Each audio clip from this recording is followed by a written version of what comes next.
আওয়ামী লীগ নেতাকর্মীদেরকে বলতে চাই, আপনারা আপনাদের নেতা এমপি মন্ত্রীরা বাইরে আলিশান জীবনযাপন করতেছে, আপনারা এদের কথা শুনে রাস্তায় নামবেন না। আপনাদের পরিবার আছে। রামু থেকে যুক্ত হয়েছি আমি উচ্ছ্বাস বড়ুয়া। আওয়ামী লীগের যে লকডাউন কর্মসূচি রয়েছে, লকডাউন কর্মসূচি ঘিরে রামুর বর্তমান পরিস্থিতি স্বাভাবিক রয়েছে। আইনশৃঙ্খলা বাহিনী কঠোর সতর্ক অবস্থানে রয়েছে এবং পাশাপাশি যে রাজনৈতিক দলগুলো রয়েছে তারা নিজ নিজ অবস্থানে রয়েছে আমরা দেখতে পাচ্ছি। আমরা যতটুকু জানি, তবে এখনো পর্যন্ত রামুতে কোনো অপ্রীতিকর ঘটনা ঘটেনি। যান চলাচল স্বাভাবিক রয়েছে এবং আমরা দেখতে পাচ্ছি রাজনৈতিক দলের নেতাকর্মীরা রয়েছে, তারা সতর্ক অবস্থানে রয়েছে। আমরা একটু কথা বলতে চাই রাজনৈতিক দলের একজন নেতার সাথে।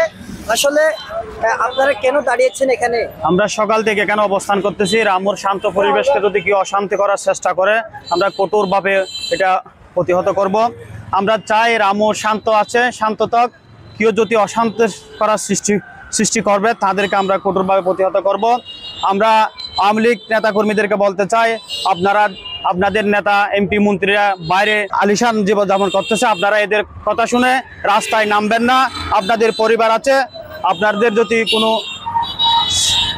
শাস্তি হয়, আপনাদের পরিবার কষ্ট পাবে। আপনারা এটা চিন্তা ভাবনা করবেন। রামুকে কি অশান্ত সৃষ্টি করবেন না।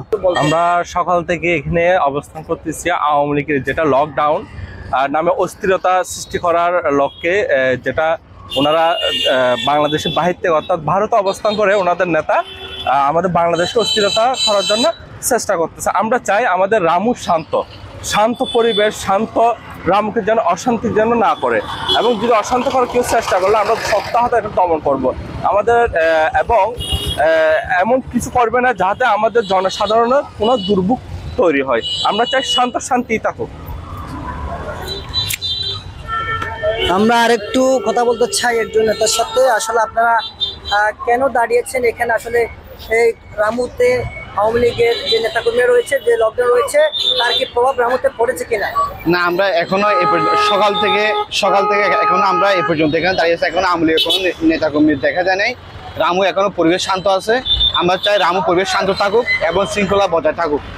আমরা এই কামনা করতেছি। দর্শক, এটুকুই ছিল রামু উপজেলা চৌমুহনী স্টেশন থেকে সর্বশেষ পরিস্থিতি।